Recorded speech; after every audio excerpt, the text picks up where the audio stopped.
Hello students, I am doctor Vinod Kamle. इस video में हम लोग एक इम्पॉर्टेंट बिजनेस सर्विस मतलब वेयर हाउसिंग के बारे में पढ़ने वाले हैं। नाउ वेयर हाउसिंग क्या होता है? तो वेयर हाउसिंग एक ऐसी जगह होती है जहां पे हम लोग गुड्स को स्टोर कर सकते हैं। ओके। नाउ बिजनेस के अंदर कैसे होता है कि हम लोग को गुड्स को लार्ज क्वांटिटी में बना के वेयर हाउस में स्टोर करना पड़ता है, ताकि जैसे ही कस्टमर उसको डिमांड करेगा हम लोग उसको सप्लाई कर पाएंगे। ओके। अगर सपोज कस्टमर डिमांड कर रहा है, उसके बाद में अगर बिजनेसमैन प्रोडक्ट को बनाएगा, पैकिंग करेगा, फिर बाद में उसको ट्रांसपोर्ट करेगा और कस्टमर तक पहुंचाएगा, उसमें काफी ज्यादा टाइम हो जाता है और कस्टमर तुम्हारे प्रोडक्ट के लिए वेट नहीं करेगा। अगर तुम्हारा प्रोडक्ट अवेलेबल नहीं है तो कस्टमर क्या करेगा? कॉम्पिटिटर का प्रोडक्ट परचेस करेगा। सो हम लोग को अगर कंपटीशन में टिकना है, अगर हम लोग को कस्टमर को टाइम पे प्रोडक्ट सप्लाई करना है, तो उसके लिए हम लोग को वेयर हाउस की जरूरत लगती है।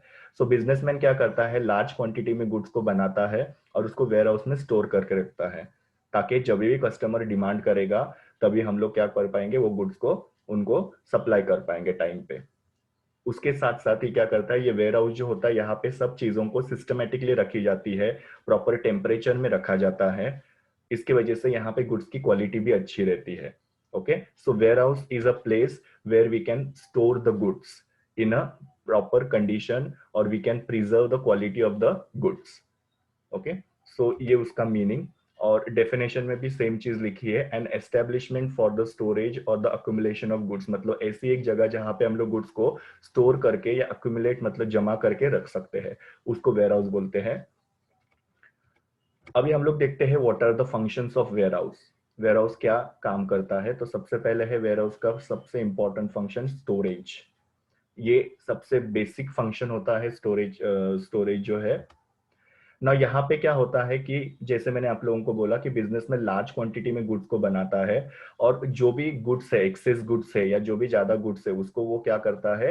वेयर हाउस के अंदर स्टोर करके रखता है। और जब भी कस्टमर डिमांड करेगा वो गुड्स को टाइम पे सप्लाई कर पाता है। सो वेयर हाउस जो है वो सबसे इंपॉर्टेंट काम ये करता है कि गुड्स को स्टोर करने का, और जैसे ही डिमांड आएगा गुड्स को मार्केट में सप्लाई करने का। So that is the important function और the basic function of warehouse. दूसरा है प्राइस स्टेबलाइजेशन। ना प्राइस स्टेबलाइजेशन का मतलब क्या है कि तुम्हारी प्राइस यहाँ पे फ्लक्चुएट नहीं होती है। ना फ्लक्चुएटिंग प्राइस का मतलब क्या होता है कि प्राइस ऊपर नीचे होना। जैसे आपको पता है कि प्राइस कब फ्लक्चुएट होता है या प्राइस कब अनस्टेबल होता है? जब चीजों का मार्केट में सप्लाई कम हो जाता है। जैसे हम लोग देखते हैं प्याज के प्राइस वगैरह बढ़ते हैं, क्यों प्राइस बढ़ते हैं? बिकॉज चीजें मार्केट में सप्लाई नहीं होती है। Yes no. पर वेयर हाउस यहाँ पे क्या करता है? प्राइस को स्टेबल रखने में बहुत इंपॉर्टेंट रोल प्ले करता है। बिकॉज वेयर हाउस में हम लोग क्या करते हैं? गुड्स को स्टोर करके रखते हैं, जिसके वजह से हम लोग जब भी डिमांड आती है तो गुड्स को टाइम पे मार्केट में सप्लाई करेंगे, और जिसके वजह से प्राइस जो है वो बढ़ेगी नहीं। मतलब जैसे ही डिमांड आएगी वैसे ही गुड्स को हम लोग सप्लाई कर पाएंगे, और जब डिमांड और सप्लाई प्रॉपर रहता है तो ऑब्वियसली प्राइस भी स्टेबल रहता है, प्राइस बढ़ता नहीं है। सो वेयर हाउस जो है वो हमारे गुड्स के प्राइस को मेंटेन करने में या स्टेबलाइज रखने में हेल्प करता है। प्राइस बढ़ती नहीं है अगर वेयर हाउसेस हमारे पास प्रॉपर अवेलेबल रहेंगे तो। नेक्स्ट वाला है risk bearing. Now risk bearing में आप लोगों को क्या लिखना है कि जब भी कोई बिजनेसमैन अपने गुड्स को किसी के वेयर हाउस में रखता है, अभी कैसे होता है कि जरूरी नहीं कि हर एक बिजनेसमैन के पास उसका खुद का वेयर हाउस हो। कभी कभी हम लोग क्या करते हैं, किसी वेयर हाउस में भाड़े से हम लोग जगह लेते हैं और वहां पे हम लोग अपने गुड्स को स्टोर करते हैं। तो जब भी मैं मेरे गुड्स को किसी के वेयर हाउस में रखूंगा, ओके, तो गुड्स को अगर कुछ भी होगा तो उसकी जिम्मेदारी जो होती है, उसकी रिस्पॉन्सिबिलिटी जो होती है, वो वेयर हाउस ओनर की हो जाती है या वेयर हाउस कीपर की हो जाती है। अगर सपोज मेरे गुड्स चोरी हो गए या फिर मेरे गुड्स की क्वालिटी कुछ खराब हो गया, उसका पैकेट वगैरह फट गया, ओके, या गुड्स मेरे जल गए, तो उसकी पूरी की पूरी जिम्मेदारी जो होगी वो किसकी होगी? जो वेयर हाउस ओनर है वो। ओके। मेरा जो भी डैमेज हुआ है या मेरा जो भी नुकसान हुआ है वो सब क्या करेंगे? वो वेयर हाउस कीपर या वेयर हाउस ओनर जो है वो मुझे कॉम्पेंसेशन उसके लिए पे करेगा। मतलब क्या है कि वेयर हाउस की वजह से मेरी रिस्क भी कम हो रही है। अगर मैं मेरे गुड्स को किसी के वेयर हाउस में रखता हूँ तो गुड्स के डैमेज का या गुड्स अगर स्पॉइल होते हैं तो उसका पूरा जो रिस्क होता है वो वेयर हाउस कीपर के ऊपर चला जाता है। ओके। मतलब मेरे गुड्स जो होते हैं वेयर हाउस में क्या होते हैं? पूरी तरीके से सेफ रहते हैं। Next financing. अभी आप लोग बोलोगे कि वेयर हाउस और फाइनेंस का क्या रिलेशन है। तो जब आप लोग किसी के वेयर हाउस में गुड्स रखते हो, सपोज मैंने आपके वेयर हाउस के अंदर गुड्स रखे, तो आप मुझे एक रिसीट दोगे कि आपके ये सारे गुड्स इतने अमाउंट के गुड्स मेरे वेयर हाउस में रखे हुए हैं करके। ओके, ऐसा आप मुझे रिसीट दोगे। वो रिसीट को मैं क्या कर सकता हूँ, इन फ्यूचर अगर सपोज मुझे पैसे की जरूरत पड़ी तो मैं वो वेयर हाउस कीपर के पास मॉर्गेज कर सकता हूँ, मतलब गिरवी रख सकता हूँ, या किसी भी फाइनेंशियल इंस्टीट्यूशन में गिरवी रख सकता हूँ, और वो रिसीट के अगेंस्ट में लोन ले सकता हूँ। ओके, मतलब मैंने किसी के वेयर हाउस में गुड्स रखे, उसके बदले में मुझे एक मैंने रिसिट लिया। ओके, रिसिट लेना बहुत जरूरी होता है कि आपने कौन से गुड्स रखे हैं और कितने अमाउंट के गुड्स रखे हैं, वो सब रिसिट के अंदर मेंशन किया रहता है। और अगर सपोज जब भी जिस वक्त आपने वो गुड्स वेयर हाउस के अंदर रखे हुए हैं, अगर उसके बीच में आपको कभी भी पैसे की जरूरत पड़ी तो आप वो रिसिट को मॉर्गेज करके या एज अ सिक्योरिटी रख के वो वेयर हाउस कीपर से भी लोन ले सकते हो या किसी फाइनेंशियल इंस्टीट्यूशन से लोन ले सकते हो। ओके, तो वेयर हाउस की वजह से क्या हो रहा है कि आपने जो गुड्स स्टोर किए उसके ऊपर आपको लोन भी मिल सकता है, उसको हम लोग बोलते हैं फाइनेंसिंग। ओके, पर यहाँ पे क्या है कि अगर सपोज आपने वो रिसिट वहां पे वेयर हाउस कीपर के पास अगर एज अ सिक्योरिटी मॉर्गेज रखा हुआ है या फाइनेंशियल इंस्टीट्यूशन में आपने मॉर्गेज रखा है, तब तक आप वो गुड्स को वहां से लेके नहीं जा सकते हो। ओके, मतलब वो जो गुड्स जो है उसकी ओनरशिप जिससे आपने लोन लिया है उसके पास चली जाती है। तो आपको यहाँ पे लिखना है कि वेयर हाउस में रखे हुए गुड्स के ऊपर हम लोग लोन भी ले सकते हैं, that is called as financing. Next, grading and packing. Now grading और पैकिंग ये दो अलग अलग वर्ड्स होते हैं। ग्रेडिंग का मतलब क्या होता है, क्वालिटी के हिसाब से गुड्स को अलग अलग करना। और पैकिंग मतलब क्या, गुड्स को छोटे बड़े पैकेज के अंदर हम लोग को क्या करना है, पैक करना है। जैसे कि सपोज हमारे कोई भी फ्रूट्स वगैरह है या कोई दूसरी चीजें वगैरह है, जैसे कि गेहूं वगैरह हो गए तुम्हारे या चावल वगैरह हो गए, तो उसमें हम लोग को ये ग्रेडिंग और पैकिंग की बहुत ज्यादा जरूरत होती है। जैसे सपोज फ्रूट्स है या कोई भी वेजिटेबल वगैरह है, तो फ्रूट्स अगर सपोज कोई अच्छे क्वालिटी के फ्रूट्स या फिर थोड़े से लो क्वालिटी के गुड्स या फिर मीडियम क्वालिटी के गुड्स, ऐसे हम लोग क्या करेंगे, उसको अलग अलग करके रखेंगे, that is called as grading. Okay, फिर बाद में अगर सपोज गेहूं चावल है तो उसको 1 किलो पैकेट में, 5 किलो पैकेट में या 10 किलो पैकेट में पैक करने का। सो वेयर हाउस की वजह से आपको ग्रेडिंग और पैकिंग दोनों का बेनिफिट मिलता है। मतलब आपको क्या करना है कि जो बिजनेसमैन होता है वो बड़े बड़े जो क्वांटिटी में गुड्स को लाके वेयर हाउस में रखता है, और फिर वेयर हाउस वाले जो होते हैं या वेयर हाउस ओनर जो होता है वो गुड्स को ग्रेडिंग और पैकिंग करने का सर्विस जो होता है वो बिजनेसमैन को प्रोवाइड करता है। मतलब बिजनेसमैन को यहाँ पे किसी भी चीज का टेंशन लेने की जरूरत नहीं है, उसको सिर्फ गुड्स को लाके वेयर हाउस में स्टोर करना है, और वेयर हाउस ओनर जो है उसको गुड्स को ग्रेडिंग और पैकिंग जैसे भी उसकी रिक्वायरमेंट होगी उसके हिसाब से करके देगा। लेकिन ये सर्विस जो आपको वेयर हाउस कीपर दे रहा है, उसके लिए वो क्या करता है, आपके पास से थोड़ा सा नॉमिनल चार्ज करता है उसके लिए। ओके, बट एटलीस्ट आप लोगों को उसके लिए अलग से एम्प्लॉयज को अपॉइंट करने की जरूरत नहीं है, अलग से मशीन्स वगैरह परचेस करने की जरूरत नहीं है। सब कुछ आपका वो वेयर हाउस ओनर जो है वो आपको करके देगा। ओके, सो उसको हम लोग बोलते हैं ग्रेडिंग और पैकिंग। स्पेशली जब एग्रीकल्चरल गुड्स वगैरह होते हैं, तो एग्रीकल्चरल गुड्स में कैसे होता है कि बड़े बड़े जो उसकी बैग्स होती है वो लाके वहां पे वेयर हाउस में रखा जाता है, और वो जो बिजनेसमैन है उनको बोलता है कि मुझे इसके 1-1 किलो के पैकेट बनाने हैं या 5-5 किलो के पैकेट बनाने हैं, तो वो सब जो है वेयर हाउस ओनर उनको उसी हिसाब से पैकिंग करके दे देगा। ओके, या फिर कभी कभी ऐसा होता है कि फ्रूट्स वगैरह होते हैं, तो बड़ी क्वांटिटी में उसको लाके वेयर हाउस में रखा जाता है, और फिर बाद में फ्रूट्स को अलग अलग क्वालिटी के हिसाब से ग्रेड करने का जो काम होता है वेयर हाउस में उसका किया जाता है। ओके, और जैसे मैंने आप लोगों को बोला, इसके लिए फिर वो जो बिजनेसमैन है उसको वेयर हाउस ओनर को थोड़े से चार्जेस पे करने पड़ेंगे।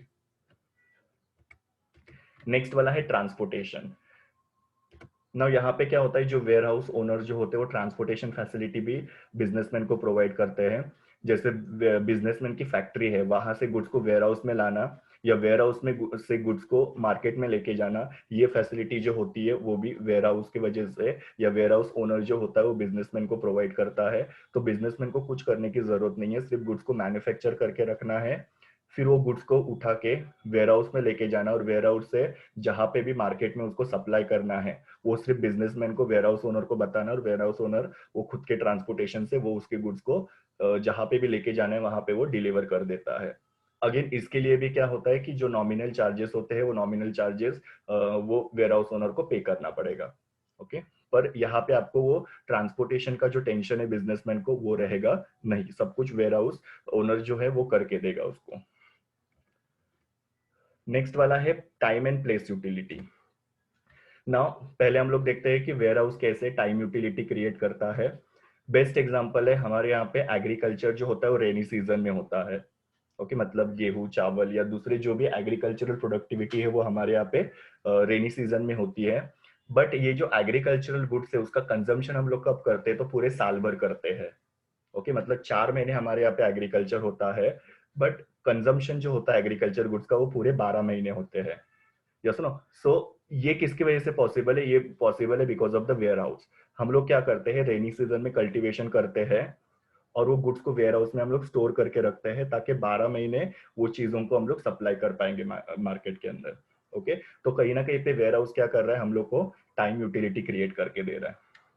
ये तो हो गई एग्रीकल्चर की बात। ऐसे बहुत सारे गुड्स है जो सीजनल होते हैं, जो पर्टिकुलर सीजन में ही आते हैं, और उसका कंजम्पशन हम लोग पूरे 12 महीने कर सकते हैं because of the warehouse. So warehouse जो होता है वो टाइम यूटिलिटी क्रिएट करता है। दूसरा है वेयर हाउस प्लेस यूटिलिटी भी क्रिएट करता है। नो प्लेस यूटिलिटी कैसे है, जैसे आप लोग यहाँ पे देख पा रहे हो कि एप्पल जो होते हैं वो कश्मीर में बनते हैं, या ऑरेंजेस जो होते हैं वो नागपुर में बनते हैं।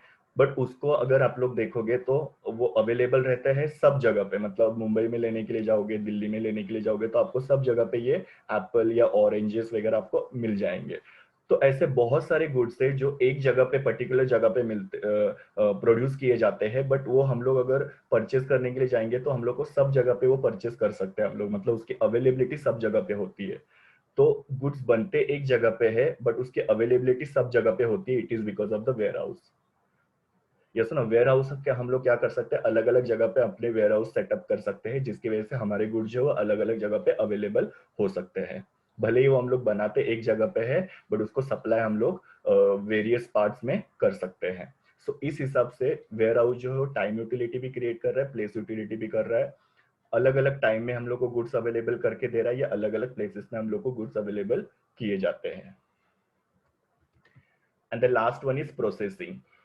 ना प्रोसेसिंग का मतलब क्या होता है, कुछ गुड्स ऐसे होते हैं जिसके ऊपर हम लोग को प्रक्रिया करनी पड़ती है, मतलब उसको हम लोग जब वो गुड्स को एग्रीकल्चर में से लेते हैं या कहीं से हम लोग लेते हैं तो उसको आगे हम लोग को प्रोसेसिंग करना जरूरी होता है, उसको डायरेक्टली कंज्यूम नहीं किया जा सकता है।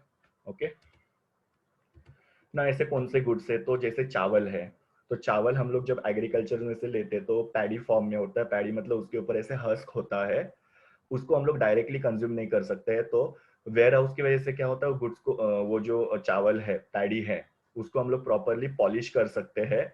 ओके, और वो पॉलिश करके ये ऐसे अच्छे राइस हम लोग को मिलते हैं। सो डायरेक्टली हम लोग इसको कंज्यूम नहीं कर रहे हैं, हम लोग क्या करें, उसको प्रोसेसिंग करके उसको अच्छे से ऐसे व्हाइट राइस बना के उसको बाद में हम लोग कंज्यूम कर रहे हैं।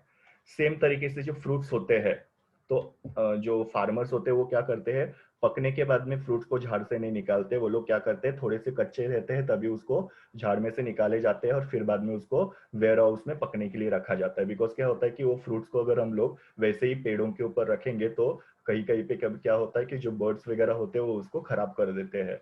तो जैसे ही वो जो फ्रूट्स है वो थोड़े तैयार होने के बाद में उसको पेड़ों से निकाला जाता है और फिर वेयर हाउस में उसको प्रॉपरली रखा जाता है ताकि वो प्रॉपर पक जाए और फिर उसको मार्केट में हम लोग सप्लाई कर पाए।